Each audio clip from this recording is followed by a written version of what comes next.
Everything's on fire. Everything's on fire. Everything's on fire.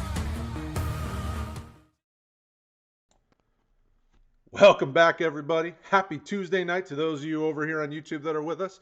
We got a fun one tonight. It is the Dynasty Heat Seeker Show, and we're going to be doing some mock fun, but with this time we're going to do it with a very special guest. You all should know him on Twitter. If you don't, this is our friend Scott Fish. The man, the myth, the legend has graced us with his presence, and we're excited to have him. Before we get into everything that we've got going tonight, Mr. Fish, how are you tonight? Thank you for joining us. And what's going on in your world?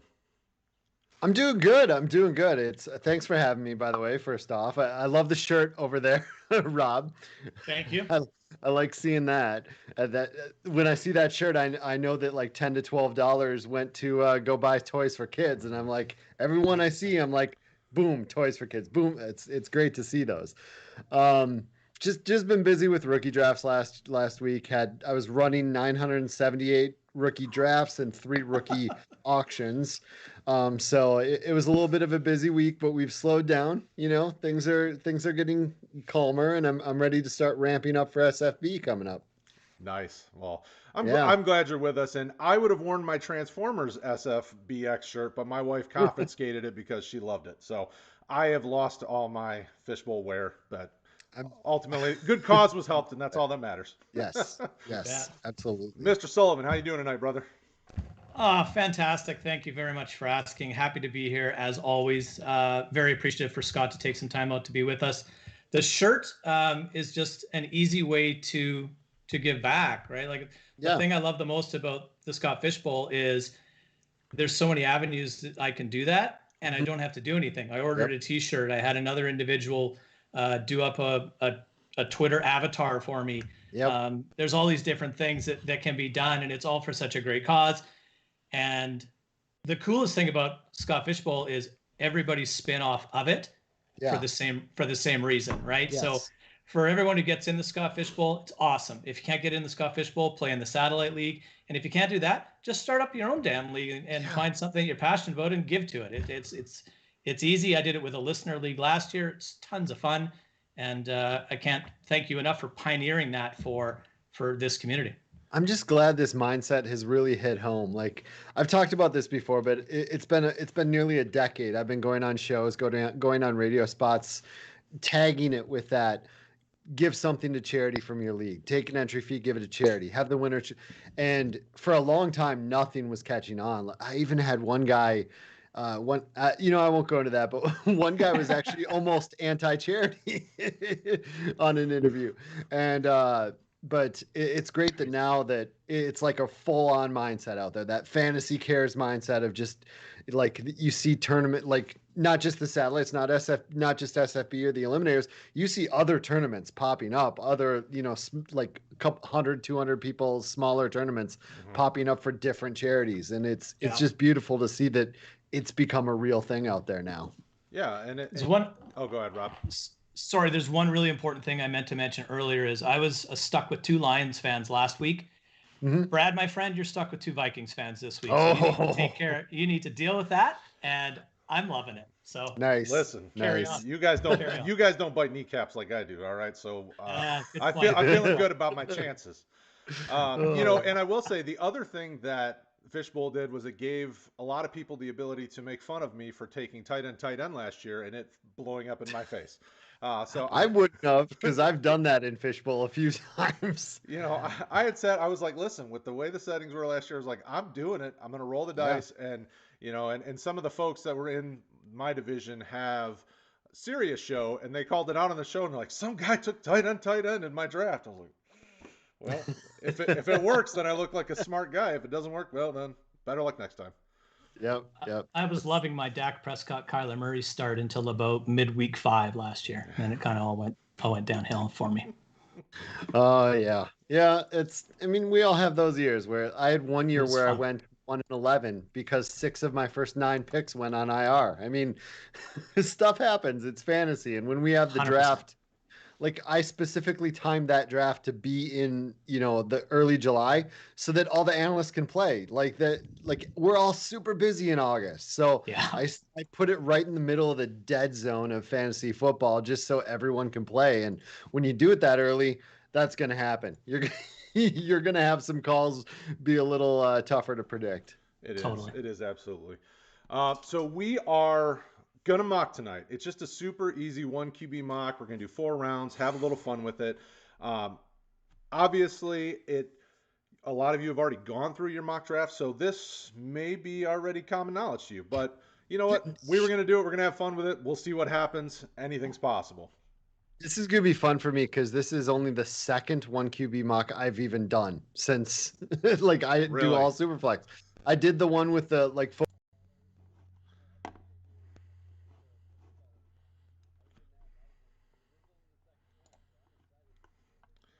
Well, that is awesome.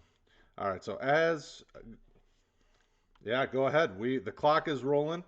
I am gonna get everything working over here and.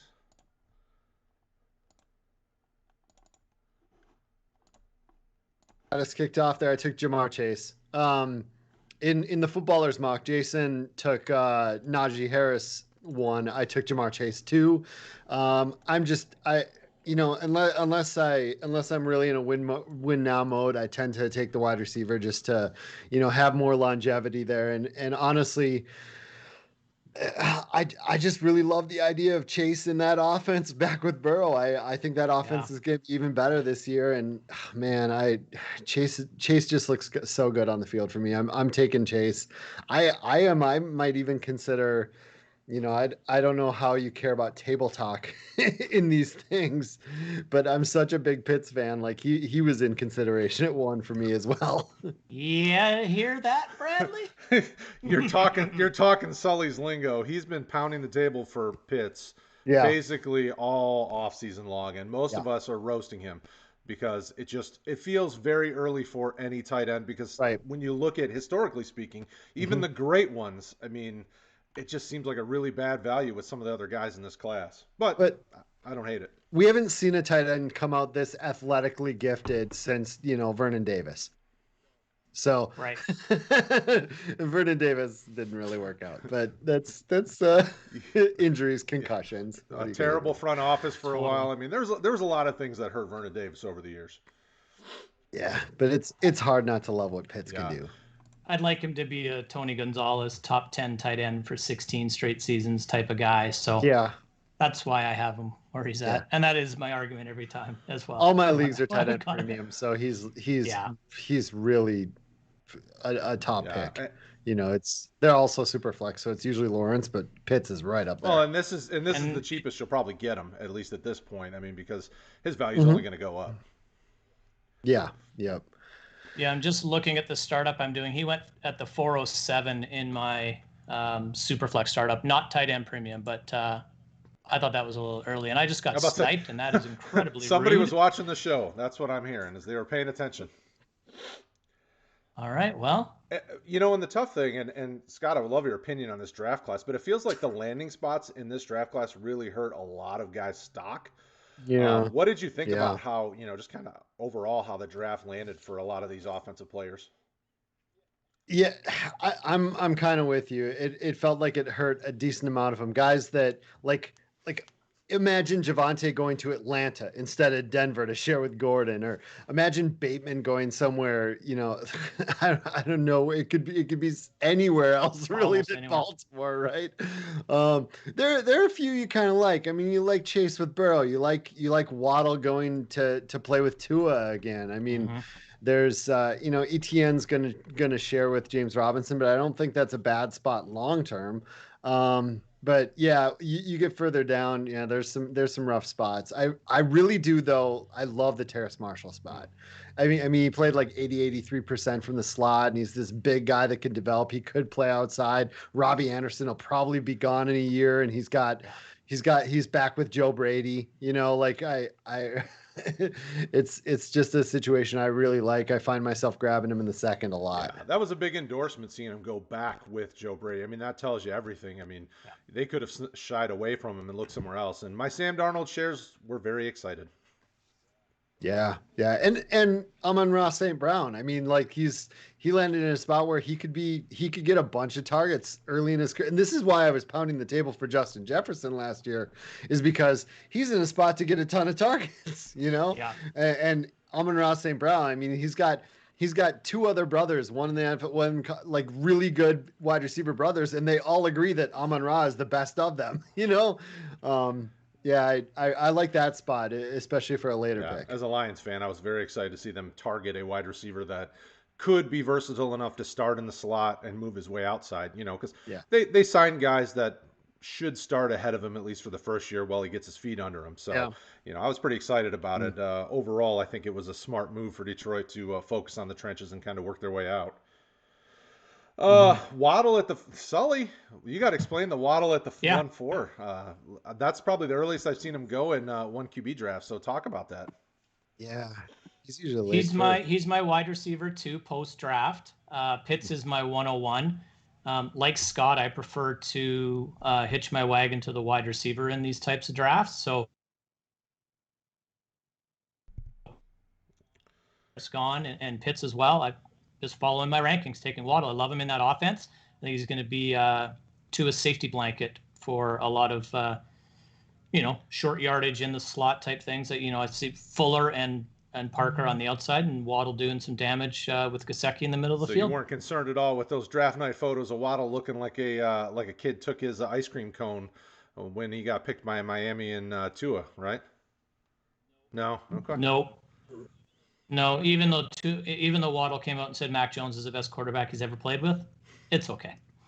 That was going to be the next point as well. He's not even his favorite quarterback. That's okay. How many guys play with their best friends other than Chase and Burrow? You saw that shot of Waddle when he got drafted. He actually looked upset. He did. Like, Makes me wonder. oh man. Yeah, so and we're seeing it basically fall like most of the one QB drafts I've seen so far. ETN, Smith, um, and we haven't gotten your opinion on Devonta Smith, Scott. How do you feel about him, landing spot situation, the player himself? When you look Another guy landing with his college quarterback, right, or one of them. Yep. It was reunited and it feels so good draft. There's a whole lot of that. I mean, I like it. Yeah. I mean, I think it's a good spot for him. I think they pass enough if that offensive line can keep Hurts up. They couldn't keep Wentz up. They barely could keep Hurts up at the end of it.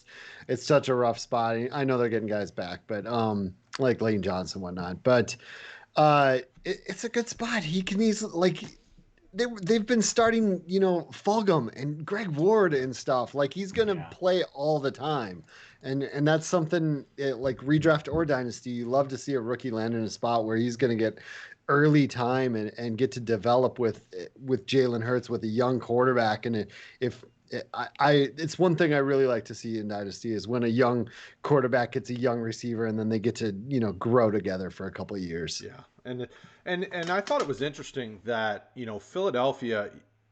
We talked, obviously everybody knows they need offensive line help, but they focused in a lot of other areas. But they added 3 wide receivers in this draft class that I think all could play a role at some point. Obviously, we know Smith's the guy, but Trevin Grimes was a solid late guy. He's a big speed dude as well. Big physical receiver. So he's a fun one, I think. As well, that with the need for them to throw it a lot because they're going to be playing from behind in a lot of situations, I'm sure. There could be a fun team to watch, even if they aren't really NFL relevant. They could be a fun fantasy team. Mm-hmm. Yeah, I think so. definitely.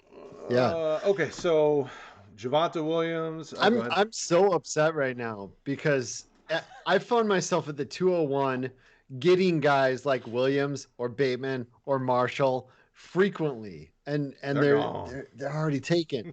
What is going on here? That's your 1 QB super flex Exactly. difference, right? Exactly. That's frustrating to see, but it is what it is.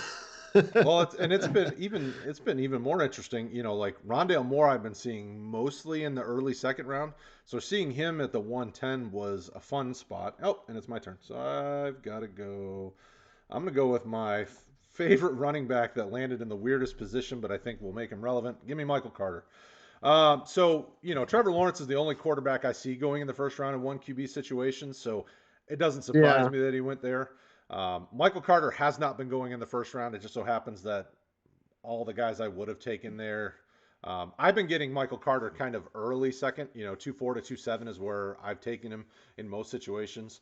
He may not start early, but I think Michael Carter is a really nice option if you need running back help in this draft class. I'm with you there.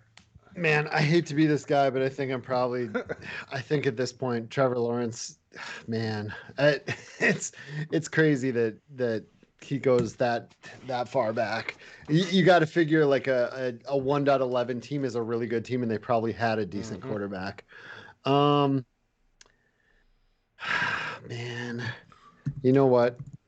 I'm gonna go for it, and I don't exactly love this pick, but Trey Sermon's just in a spot that if he can take over those duties, that team runs a ton. Yeah. It scares me that Shanahan pounded the table for getting him and for Joe Williams, who did nothing, so. But and even grabbing Elijah Mitchell too. I mean, they grabbed multiple running backs in the class. It was really surprising. Yeah. Yeah, they just love to run. I just hope that I feel like Sermon can rise to the top, and we're in the second now, so I don't feel as bad about it. But yeah, if there's injury troubles with those running backs once again with Mostert and Jeff Wilson, Sermon can be a very useful asset. I think. Absolutely. Sermon could easily push himself into RB1, territory very quickly. I was interested just because when they took two running backs in the class, I was like, okay, so is Shanahan looking at these guys as kind of the next men up, because Mostert's obviously not getting any younger, and Wilson and all that, everything else. But they did give Mostert a new contract, and JaMychal Hasty didn't look bad last year either. They just have so many, and that's my biggest issue with taking a guy like Sermon. It's not that he's not talented. I love the situation if it wasn't so many running backs, but I find this part for what I perceive to be a deep draft class. I find where I'm at right now on the clock is almost like a dead zone. Yeah, it's gross. I want to trade out of this pick all day, so I'm not really sure what I'm gonna do here, but just. For roadkill's sake, I almost took Trey Lance there at that instead of Sermon, and I would. I'm a little bit regretting it. Yeah, but and this is. I was hoping either Moore or Lance would fall to me, but that was not the case. But this is a good spot for some of these next tier of wide receivers. Amon-Ra's in a great spot. Diami Brown in Washington is an interesting guy to go after. I mean, there's a few wide receivers that in the middle second round I don't feel bad jumping on. But then after that, I mean, and even Amari Rodgers, I know everybody in Green Bay is currently biting their teeth or biting their nails because we don't know what's going on with Aaron. But Amari Rodgers in that offense could be really fun to watch. Playing as the slot, he could easily get, 50 to 60 targets this year. And I wouldn't be surprised if he even got more than that. Like, he's a fun guy to get. Oh, Kadarius Toney. All right, that was not what I was thinking. Because I want to talk about him. Just because I want to talk about him. That's the only reason I picked him. I am starting to come around on Kadarius Toney for one simple reason, and I believe it's that the Giants organization is stubborn enough that they will force a square peg into a round hole. They took Daniel Jones at 6 when they could have got him at 18 or 19 the year that they took him. They took Kadarius Toney in the first round, which I thought was ludicrous, but I think he is going to be a fixture in that offense if he can produce. So he's going to get targets. Whether or not he can produce, I don't know. If this was a real draft, I probably would have taken St. Brown there. But again, I was hoping that Moore or Lance were going to fall to me. So we'll take Kadarius Toney, have a little fun. All right. So over in our Facebook community, they want to know who's Scott's QB2. So obviously Lawrence must be 1. Is it Lance? It's Lance. 2? Okay. It's Lance. Yep. It's Lance it's definitely Lance.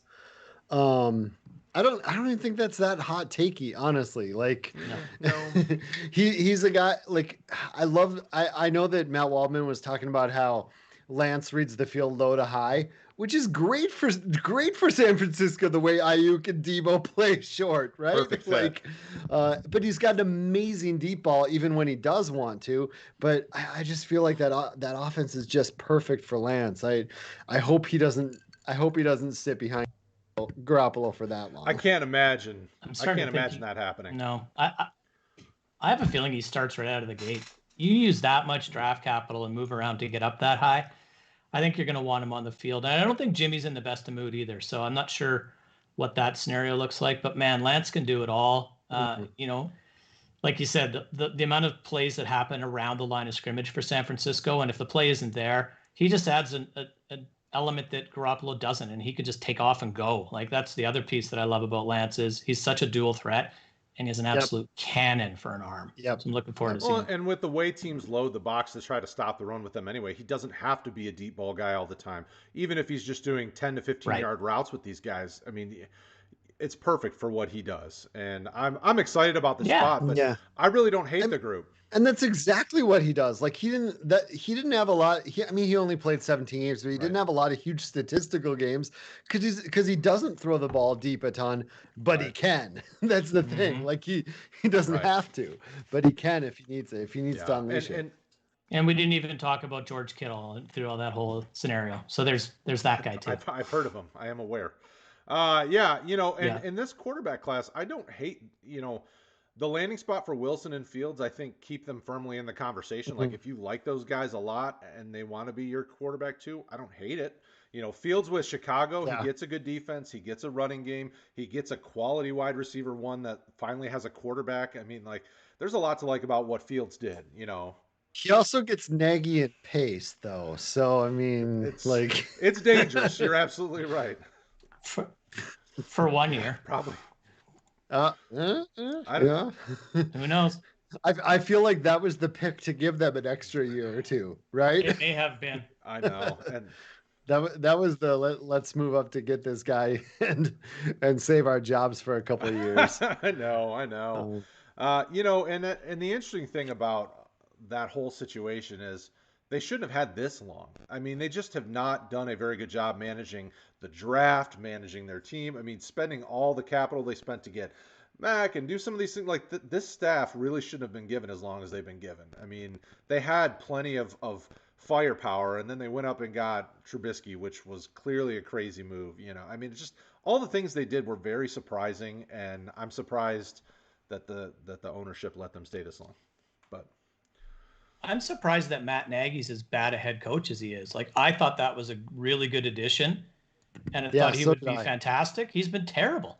Yeah, that first year where the defense led them to 10 wins, like I bought in a little too hard on Nagy coming from Kansas City and thinking that was going to be a thing. And I even felt like he was making moves to like recreate the offense there. And then it was all defense that propped him up. And then once the defense didn't prop him up, we kind of saw. I know. Yeah. And it's interesting to see, what they'll do to try to keep their jobs. I mean, I would have thought, they made some smart. This is probably their best draft class when you look at what they did to get Fields, and then some of the guys they got in the 4th to 7th round were really nice options to build depth and build that squad. But I can't see them, even if Rodgers leaves the division. I don't know that Chicago is going to be able to get over them this year because Fields is going to need a little time. I mean, I just don't see him stepping right in and being, they're going to have to lean on that run game, and I think Green Bay can stop that, so. But we'll see. It'll be interesting to see what happens. Even more interesting is that we saw Kenneth Gainwell, Eskridge, Amari Rodgers, these guys start to come off here. Scott, what do you think about these guys? How do you feel about the mid-second round group of players? I don't love being in that spot. I actually like the De'Ami Brown pick. He's the guy in the Superflex leagues I've been taking myself at 3-1. So he's not that far off right here. What I was going to bring up is that Amari Rodgers pick. That has to be the scariest pick of rookie drafts right now, right? I kind of want to know what his ADP would be with. Oh, I'm up. I'm going to take Mr. Joshy Palmer. All right. Kind of like Mike Williams in his final year, potentially final year, and him growing with Herbert. There I do it again. Young wide receiver growing with a young all-star quarterback. Absolutely. I have no problem making those kind of picks, especially in the 3rd round. But yeah, that Amari Rodgers, I wonder what his ADP would be if Rodgers happy and like a bundle of joy and excited for the season, and had just broken up with a girlfriend, because that's usually pretty good for Aaron Rodgers. He'd probably be back end of first round. He'd be Yeah. hanging in there with Marshall and Bateman and guys Yeah. like that. He might even have jumped Bateman because of where Bateman ended up. Yep. Aaron Rodgers, if Aaron Rodgers is coming back happy, no issues, like he would have moved up. Like I would have taken him where I took Sermon. Like I think this is about a round because of Aaron Rodgers. He's lost a round, which might make him an incredible steal if this all works out. For sure. All right. So we get, Sure hope not. well, yeah, for us in the NFC North, we don't want to see Green Bay anymore winning. Okay. Our boy Jordan Vanek, it's good to see you, buddy. He wants to know, how do we feel about Jordan Love? And I'll start with you, Scott. What do you think? He also says, and I love Josh Palmer. Just going to throw that in there because I do too. Vanek. I wonder if Jordan likes being called Vanek, because I've been on a couple shows where I've called him Vanek. It's Vanek, isn't it? Like he's Vanek, is it? I always get it messed. There's a few names that I've had on this, or that I know, and I'm like, Vanek. Got it. I will get it right from now on. I'm good. I usually am pretty good about that. Okay. Yeah. I love Palmer too. Loza in that footballers draft sniped the crap out of me on Josh Palmer, but I'm glad I got him here. Jordan Love, don't feel good. I don't feel good about it. I don't love seeing, like, even though the Packers said that he's progressing nicely, they said he's far from ready. Like, I mean, you're a year and a half in now and you're far from ready. A year. You're almost exactly a year. But I don't like seeing that stuff. I will say I do have a super flex league where I have Aaron Rodgers and Jordan Love and like crap, like no other they're all backups. So I wouldn't mind the split. That would be nice. That would certainly be beneficial for you for sure. And Jordan did give you props because you were the one person who pronounced it right the first time. So you did get it right, Scott. Jordan, I do apologize. Long way to go. So Jordan Love, even we got Jordan coming on in a couple of weeks, Brad. You can apologize to him in person. Yeah, we do. He'll be on here soon. I thought I saw them having that conversation in the chat earlier, which will be fun. I like seeing guys like that, like Jordan in the chat. Like when I do these shows, I tend to watch the chat to see who's out there like supporting the industry, and like that warms the cockles of my heart or whatever. I love seeing that. Jordan's I take mental notes on that stuff. He's awesome. Yeah, Jordan's truly one of the good guys. He hooked me up with my Clubhouse invite. I've got to get to know him through the Front Yard Fantasy guys, who I absolutely adore. Just tons of fun, and it's all these people inside of the community that make this so enjoyable for Brad and I to do these shows. It's great. Yeah, absolutely. I've enjoyed trying to connect people to people. That's for sure. It's cool to see who gets to chat with who, and we've got a lot of cool friends out there from it, and it's been fun. I mean, even just recently, we've been able to really have on some really special people. So it's exciting to see where it's going, and it's just an honor to be in the conversation. It's nice to have fun and chat with these folks. Absolutely. Yeah. And we're all doing the same stuff, right. Like that's exactly. Have you been to any conferences or like FSGA or like been to an event like Canton or anything like that? Have you met a bunch of people like in person? We will in August. We will be going to Ohio, but we have not. Nice. Other than through Twitter and just having people on streams and stuff. Right. When we started on YouTube, it wasn't, Rick will know the exact date, but we hadn't, it's only been a couple of years now. And we really started just focusing on building the community and kind of growing organically. And then Sully has really been the man to really do a good job hitting folks up on Twitter and some of these other places and bringing them on. So we've really just started branching out in the last few months and getting connected to other people and helping them connect to other folks. I mean, there have been some really cool folks out there that we've connected, and it's been exciting. Yeah. I just love how every time I build a relationship with someone, I learn something from them. I'm sure hope they're learning something from me, because I'm taking more than I'm giving back. But the group that we've networked with has been fantastic, and it's so enjoyable. Yeah, for sure. Brad, did I reach with my pick? No, I haven't. I'm now looking back. Tylan Wallace. In the third round, is there really a reach? Can you consider anybody a reach in the third and fourth round? I mean, at this point, you're picking guys you like. I just don't like, especially this year. Like this year, I don't it's like worse than anything most there. this late. I mean, Tylan Wallace is. I think him and Rashad Bateman have a role in that offense because you could see they haven't had much by way of wide receiver with what Lamar does. So I think Wallace is certainly a viable piece to stash and see what happens. I mean, it's a dart throw. I mean, but third and fourth round in this draft, everything's a dart throw. It feels like. I liked watching Yeah. him, so I'm hoping that he can have a role, and him and Bateman can do something. They got to throw the ball sooner or later. Yeah, so for sure. We'll see. Scott, how do you feel about Wallace? How do you feel about some of these guys here? Chuba, Wallace, Hunter Long. I think I don't know if you said it. Maybe my brain just said it as you were talking, but like all of these are just dart throws that you hope the situation opens up. Like Dez is in a spot in Tennessee where unless they pepper, AJ Brown with 275 targets, he's in a spot where he can get some stuff, right? Yeah. And the Vikings receiver Smith, Erman Smith, Marzetti, whatever. Mars, yeah, he I love that I grab a glass of whiskey. It's 10 at night here, like my brain starts to lose the names every once in a while.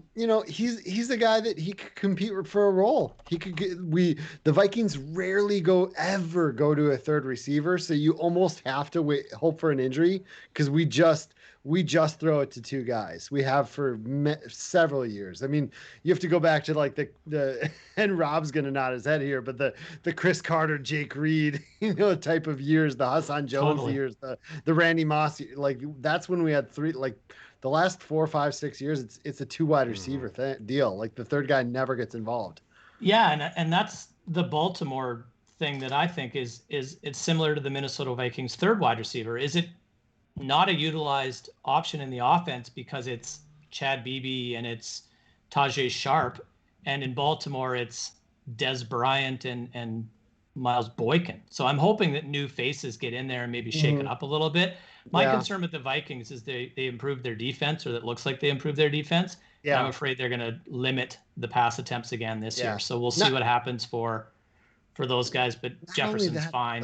Thielen's fine. Erman and Keeney, they specifically stated, like they really were hyped on these guys playing special teams and being our returners. Well, you sure need a returner. It's really what we drafted them for. Abdullah's on his last year, and I think they just want to shift Abdullah into that, Mike Boone third running back role and have these guys be our returners. I think is what they want to do. So that would take him out of wide receiver snaps, but I think he worked it in there. Roundtree. Yeah. Well, and it's cool because I was listening to I love to listen to a lot of scouting podcasts, and I listen to the Draft Network, and they were going through talking through the NFC North draft grades on the most recent episode, and I didn't really think about Smith Marzetti in the Stephon Diggs role because you really haven't had that in Minnesota since you traded him. So he kind of could fit in that. Obviously, he's not Stephon Diggs, but he could fit in that kind of big play, over the top threat. Justin Jefferson's amazing. Thielen is what he is. So I found that really intriguing. I hadn't really thought about him that way because Iowa didn't use him. Thielen's having a kid this year, man. He's having a kid this year. The first time he had a kid, he had a 1,300-yard season. The second kid, he had 14 touchdowns. He's going big. Book it. He's having a kid this year. Maybe he can kick our field goals for us this year. We could use him there too. I'm all about the ridiculous narratives. I love that. I never knew that. I'm using that. I'm stealing that from you, Scott. I love it. Do it up. Baby making big money. But where I was going with that, going to an event, and it's awesome you're going to Canton. I'm still a little on the fence. I was talking to Bob Lung about it today. But when you meet everybody at Canton, they'll be like they're like your brothers and sisters, man. Like they'll be your friends. Like you will instantly have a connection. Every event I've ever gone to, all the fantasy guys, like it's just like you're meeting a friend that you haven't seen in a year or something, and it's just completely normal. There's no lulls. There's nothing. It's not awkward. It's just you have so many things in common because we do this Right. thing, you know? Yeah. So it's it's a pretty awesome thing, and I'm excited for you guys to go because I gotta those get to. networks and connections are Yeah. and community is what this whole thing's about, and it's great for business down the line too. Oh yeah. Totally. I got to get this Canadian-U.S. border open, or maybe I'm stowing over in the back of a vegetable truck or something. I don't know, but we'll figure it out. Man, you gotta figure by August. I mean, We're just, not to take this on a totally different tangent, but we're so messed up with vaccinations and where we're at that we might not be there in time. Well, and Yeah. you know, and it's, I mean, you never know. I mean, tomorrow it could be completely different. I mean, like just the way things work, 100%. anything's possible. You know, and it'd be a fun time. I'm excited, you know, that we're going to be able to be a part of it. But I'm excited that we've been able to, you know, for any of the things we've been able to do to help people. Like, you know, we always talk about. The only real things I post on Twitter, either when we're going live or positive comments, like we try to be, you know, just an encouraging force in the fantasy space. Like there's so many, you know, the reason that we really started was Rick was part of something and it was not great. And he wanted to start something that would try to achieve more.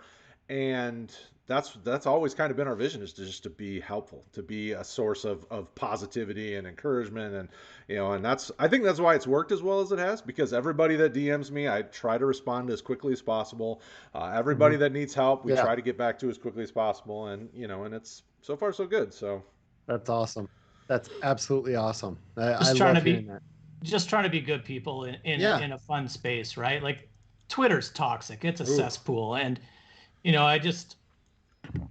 I've kind of shied away a little bit, mainly because I've been busy with work. But at the same time, whenever I'm on Twitter, it's just simply to say, hey, have a good day. Be a good person. Let's have fun today. And then support people that have positive tweets. It's not hard. Yep.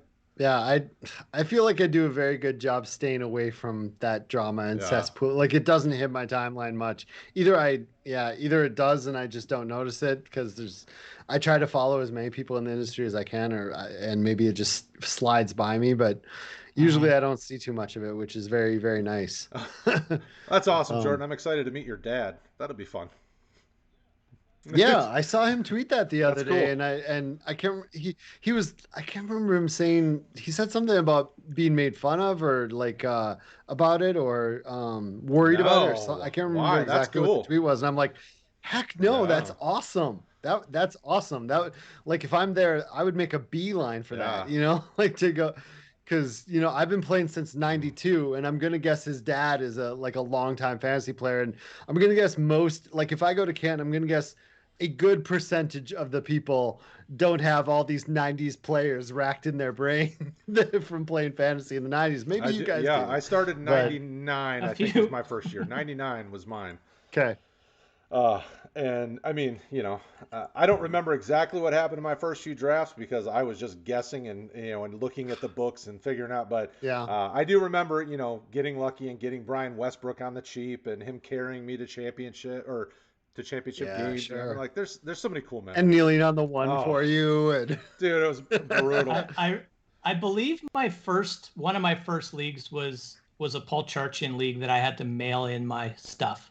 Oh man, that's awesome. I think it was, if I remember correctly. And I did a fantasy golf league that he ran as well. And have you had Charch on this? I have not. I've listened to Charch for years and years and years. I grew up in Winnipeg, so Minneapolis was the main hub to go down to as a kid and go to Twins games and things like that. So listen to K-Fan a lot, big Charch fan and guys like that. So I'll reach out to him. I haven't got to him yet, but you know, feel free, Scott, if you want to poke him and tell him he should come join us. Yeah, definitely.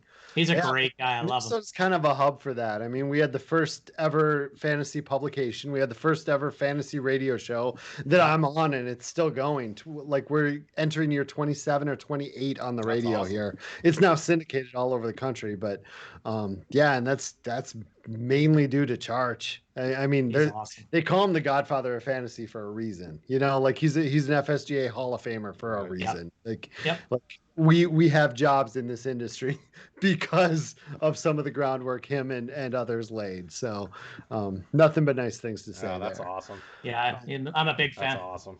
Yeah, yeah. But by the way, I was thinking about those '90s players. I was talking to Stefania Bell the other day about my '95 rookie draft. But now that I'm sitting here I'm thinking about my teams with Carl Oh, Pickens and Herman Moore and stuff. Herman And Moore's good. yeah, that's where I'm going. That was my first ever big geek out moment on Twitter. Like now, it is what it is. But my first ever big geek out moment on Twitter was when Herman Moore followed me on Twitter, and I was like, "Holy crap! I had you on like my fantasy teams for like That's 10 pretty cool. years." he's well, and he's one of the great ones on the field and off the field. Like he still does a lot in Detroit. He's I believe he still has restaurants around there. Like that guy is amazing. I mean, growing Yeah, up in awesome. Detroit, he was one of those guys that when you got to meet him, he would talk to everybody. I mean, he was such a sweet guy, and he's still amazing. But Detroit had such a good receiving core in the '90s. I mean, Perryman, the dad, Johnny Morton. I mean, it was just don't oh. even start. Don't even start with the 1995 Vikings Oh! game. Scott Mitchell 400 plus yards, Barry Sanders 100 plus, Johnny Morton 100 plus, Brett Perriman 100 plus, and Herman Moore 100 plus. How do you do that? How do you have That's all crazy. your big guys get 100 plus and Scott Mitchell over 400? I'm still upset about that game. And the fact that Detroit had so many good teams in the '90s and could get one playoff win, like as a Lions guy for years, it just makes me sad on the inside. That there was one Lions playoff game that just like was crushing to me because like Barry Sanders is one of my favorite players back then. Like Same as me. the Lions were like my second team, even though they're in the same division. They were like my second team, and I loved Herman Moore. But that game where Sterling Sharp grabbed that touchdown like late in the like streaking down the sideline, and that was it for that Packers Lions game, and the Packers advanced. That one, like, it's still in my memory because that was such a crushing. Our secondary was never really great in the '90s. Linebackers were really good. We had some great linemen, but that secondary was always a little suspect. Special teams, Mel Gray and what? Yep. Yeah, so it's wild, man. It's it's just crazy to think about. And then we had so many years of futility after that. It's like, oh, thanks. It's great being a Lions fan. It's not that. It hasn't been a bed of roses for us either, brother. Yeah, but you guys had plenty of years where you at least were relevant and could say that you were in the conversation for making it. I mean, you had some bad luck for sure, but whew, there were some good teams that you guys had over the last decade. Yeah, if we could kick field goals, we might have some jewelry in our cabinet. Who knows? Yeah, I still contest we beat Denver in that the '98 Super Bowl. I still contest if we would have beaten Atlanta, we would have beaten Denver. I can't even talk about that season. I just can't. Yeah. And I'm still mad about I walked throwing that interception as well. I walked like I was in college at the time for that. And I remember after that kick, I walked around the campus in like a fugue state, like a Walter White Breaking Bad fugue state, even though that was faked like he didn't actually have one on the show.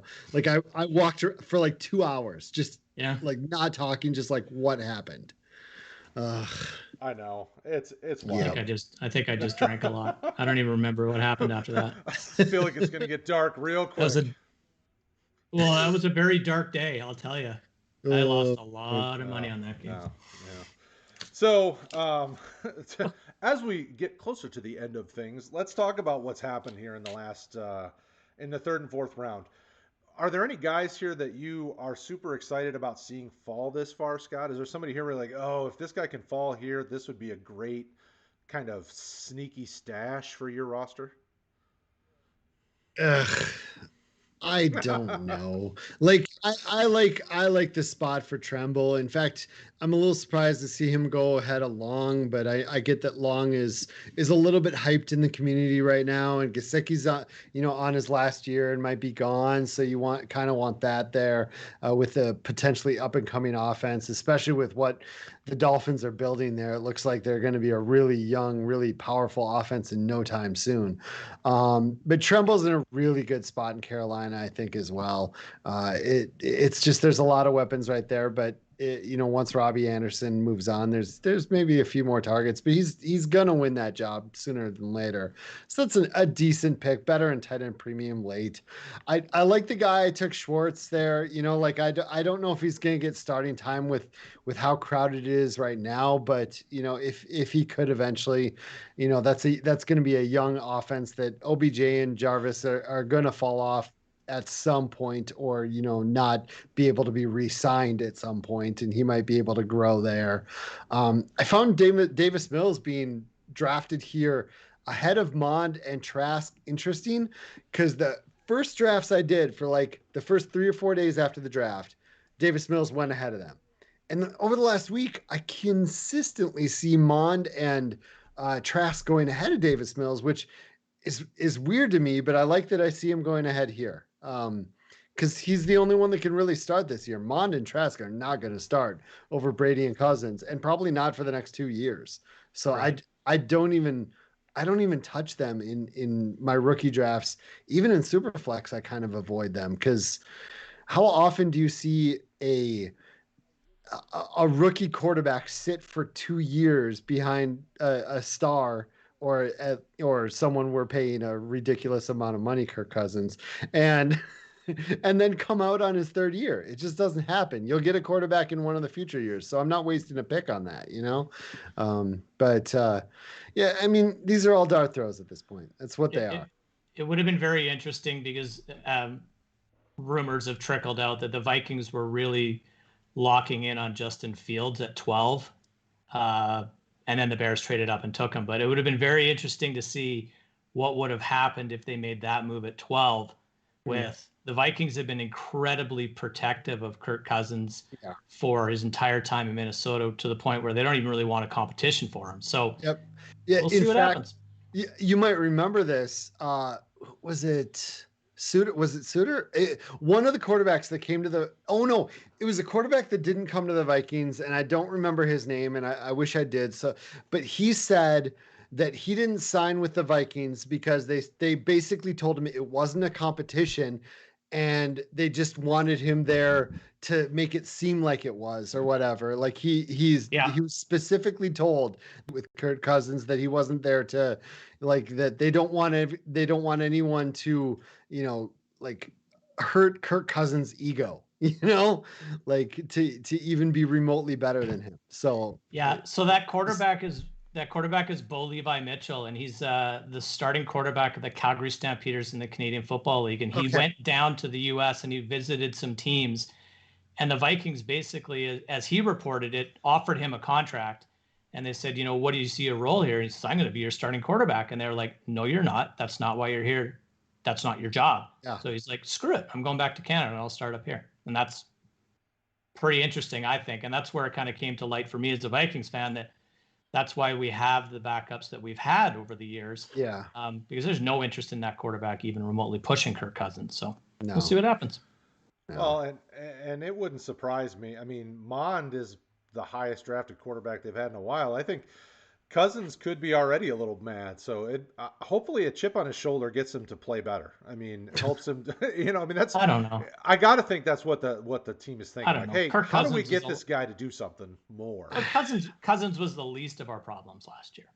I thought he had quite a good year. He had 2 or 3 really terrible games, but he played quite well in a lot of others. We couldn't stop other people from scoring, I think, was probably our biggest problem last year. But it's the Viking. Woes of a Vikings fan. Yeah, our defensive backfield was amazing. I think at one point in the season we were starting guys that had maybe 10 total starts under their belt combined. It was, I'm talking about cornerbacks. So obviously Harrison Smith has had a ton of starts, but our cornerbacks just were like all fresh. Yeah. Well, and they're going through transition. I mean, they've been kind of flipping that roster over for the last few, at least the last couple seasons, and then who knows what's going to happen with Danielle Hunter if he's really going to be able to bounce back, or if he comes back to you. I mean, like, it's interesting to see that defense transform, and Zimmer's supposed to be a defensive mastermind, so I don't know what's going on with that. Yeah. You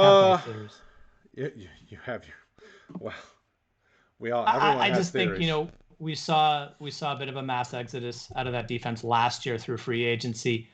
whenever I see things like that, I can't help but wonder if the message is a little old and the player's a little tired of being a nail to the hammer. But we had I can't remember the gentleman's name from Cincinnati that came back to the Vikings this year. So that's a good indication. So we'll see. I don't know. I think there might be a time for change coming soon. We'll see. Yeah. So back to the awesomeness that is the third and fourth round of this draft. Mr. Sullivan, what do you think about it? I asked Scott what his guys were. Who are your? This is kind of an interesting guy who landed here. I might take a shot on him. Who are those guys for you? I was really interested in Roundtree because I think he's in a really good spot. Joshua Kelly disappointed last year. Is it Justin Jefferson, the other running back there? Justin Jackson. Thank you. He doesn't really seem like he's got much going on. I don't think Austin Eckler can handle a full workload of 3-down work. So I think he gets a shot. So anybody who's going to get a shot in the third, fourth round of these drafts, I'm all over it. I took Jalen Darden. I love the player. I hate where he ended up. That team put the band back together and they're going for it again next year. But I'm hoping down the road, perhaps, if Trask ever becomes the quarterback and Darden can get out there in the slot, he's awesome with the ball in his hands. And Jonathan Adams, I kind of think is an interesting pick as well, because again, it's an opportunity thing. The Lions aren't blessed with a ton of talent at wide receiver. They have a lot of them that potentially could be okay. Perriman could be okay for you this year. Williams might have 1 year left in the tank. I don't know. Love St. Brown in the slot as a big guy in the middle, but Adams could do some damage there. We'll see. So I like taking flyers on guys like that. And Trey McKitty at the very end, why not? I think that he's got a shot for some pass catches with that quarterback in a team that has an opportunity for a battle for the tight end spot. So I like those guys. I love this. I hope Ricky and you, Brad, and you, Rob, are taking are like write down this episode so that when one of these guys hits, we just talked about every one of those guys positively. Totally. When one of these guys hits, just grab that little bit of audio. We had it, man. We had it.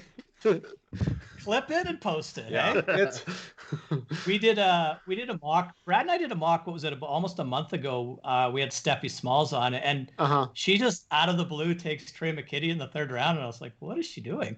Into this 5-minute spiel about Trey McKitty and defending how this, that, and everything else, and now like draft comes, and I'm like, sure, there you go. Yep. Well done, Steffi.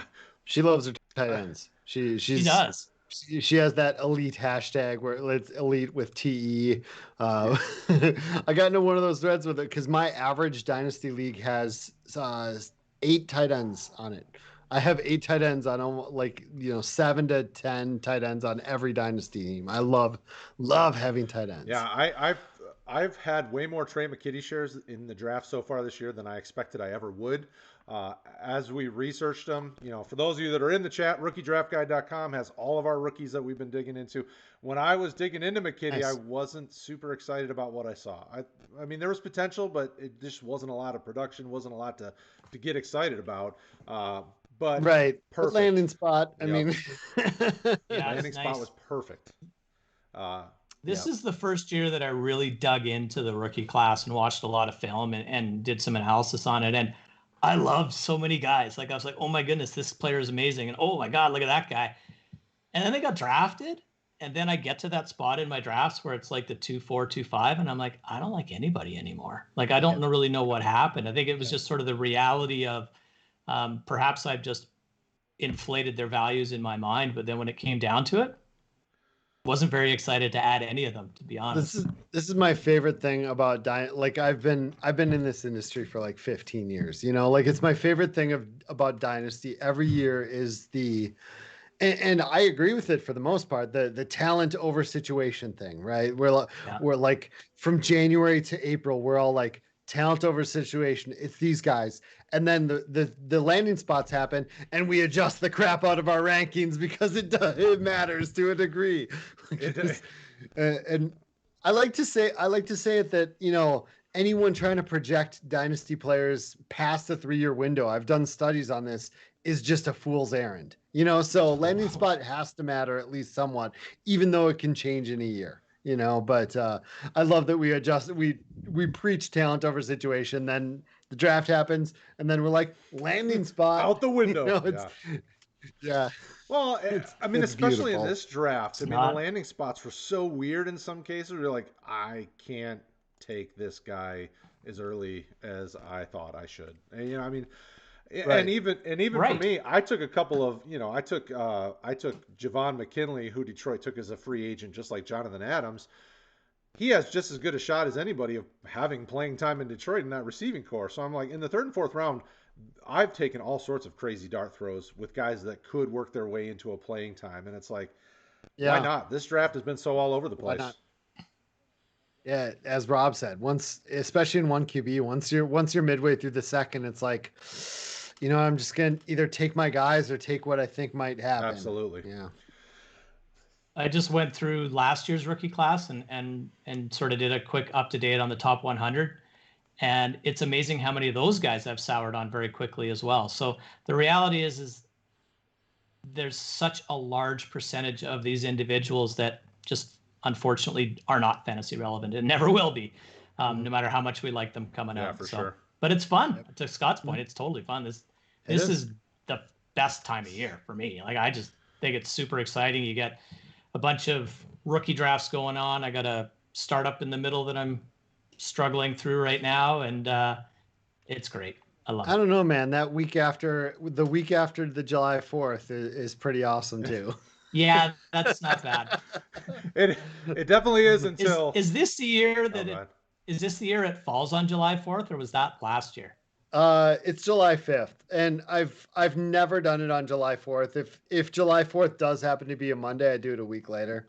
Gotcha. Like, I always do it the Monday after July 4th. Gotcha. So yeah, this year it's the 5th. So next year I'm gonna have to. It's gonna be late. Yeah. Right. It'll be fun. It'll be exciting time to watch. It's always exciting to watch Twitter those weeks and see where people are going and see the kind of the hot takes people have on where they're drafting players. Like, it's a blast. So, always a good time. And I also would throw in a redraft season. I'm not in a lot of redrafts anymore, but when it comes to helping people and talking through people, like, the redraft season is a blast for people. And it is. Mm-hmm. It's so much for fun. sure. It's going to be interesting to see how the third round reversal works in Scott Fishbowl. I've never done it before. Oh, really? I'm trying to teach myself what it is. And the flex kicker could just be bonkers. I think it's awesome. I love it. Yeah, it all depends on the scoring I bring to that kicker to make it valuable enough to matter, They need to lose points for missing kicks, in my opinion. Oh yeah. I think that's what it's going to be. It's going to be losing points for missing kicks, and it's probably going to be decimaled. It's probably going to be, like a 51-yarder might be 5.1 points. I think that's good. But then you lose points if you miss an extra point or a field goal. So I'll work on it. I'll have that done this week sometime. And we're getting questions in the chat about when the merch goes on sale. So nice. when are we able to start buying? Oh, sure. I haven't talked to RotoWare yet about it. Ver's also, contacted me. I've seen a ton of awesome designs, like band labels, like things that like the KISS symbol and stuff like that, like done as SFBX instead of KISS, like just a whole bunch. I've seen some really awesome ones out there. Generally they go on sale end of this month through mid-June. Like, it's usually like a 2-week window that they go on sale, 2 to 3 week window. So it comes fast, but I'll make sure to email everybody and tweet the crap out of it, and it'll get out there. But yeah, it's usually end of May through mid-June is when that happens. Awesome. And Scott, when's the podathon typically? Podathon is typically like the weekend before, but because and it leads into SFB, but because the 4th of July is the day before, they're going to do it, I believe, Monday into Tuesday. Okay. So everybody will have started their drafts when it kicks off. So that'll be something to talk about for them for 24 hours. That'll be fun. It will be. Yep. Well, thank you, Scott. It's been a blast having you on, getting to just shoot the breeze and hear what's going on in your world. Folks, if you haven't gotten a chance to check them out, Scottfish24 on Twitter. You need to be there. He's always got some great stuff dropping. As we close out this show, I always like to give the guest the floor, let you talk about whatever you feel like promoting, whatever you feel like telling the people about. The floor is yours, my friend. I appreciate your time, and we're so happy that you were on with us tonight. Thanks a lot. This is a lot of fun. I don't have much to promote. Maybe I do. I do Commission Impossible with Ryan McDowell. That show is awesome. It's evergreen. You can go back and listen from episode 1 until now, and you're still going to get valuable stuff that you can take to your leagues, whether you're the commissioner or just a league mate. Bring that to it. Commission Impossible. We're on all the various devices. Commishpod.com is the site. You can subscribe to our newsletter and get a weekly newsletter that gives you even more stuff. And if you're a paid subscriber, we give out an SFB spot every week. So that's pretty cool as well. SafeLeaguesFantasy.com or SafeLeagues.com or whatever. You can join fantasy leagues. We have a ton of mostly dynasty leagues, but we do, unique redraft leagues. We do fun, unique style leagues that you're not going to find anywhere else. That's pretty cool. And the rest of my stuff is just Scottfish24. So follow me there on Twitter. And there you go. That's it. We've had our fun with the man, the myth. It's an exciting time in fantasy. Hopefully you guys are doing well where you are. We stream Monday nights. We have our IDP show streaming. And also, fun note, we are going to be releasing IDP and offensive rankings on the website in the next few days. We are cranking that out hard. Mr. Craig and I have been working hard on getting those rankings together, so they'll be on RotoHeat.com. Next week will be fun because we will have another special guest on. I believe it's Nick Whalen next week will be on with us. Nice. So that'll be a blast. So make sure you guys come and check it out and support him because he's an amazing dude as well. You've got something else. I was going to say, if you're not signed up for Scott Fishbowl on scottfishbowl.com, go do it because I can't get you in if you don't sign up. Right? Like I'm it's frustrating when people are like, I didn't get in. You got to sign up. That's the only way you get in. And if you're smart, you do like we do and you sign up as soon as it opens in the, I think I signed up. Well, it's been a while. Make sure you sign up as soon as you can because then you don't have to worry about it. It just it just happens. I always forget if I did, so I usually go back and I love the way it tells me you've already signed up, dummy. Oh, okay, good. Thanks. I should change it to dummy. You should put that in there. People like it. So we thank you guys, everybody that's been hanging out and blowing up the chat and doing an amazing mock. We love you guys. We appreciate everything y'all are doing. We will talk to you again next week. Have a safe week. Take care of yourselves. We'll see you. Thanks, everybody.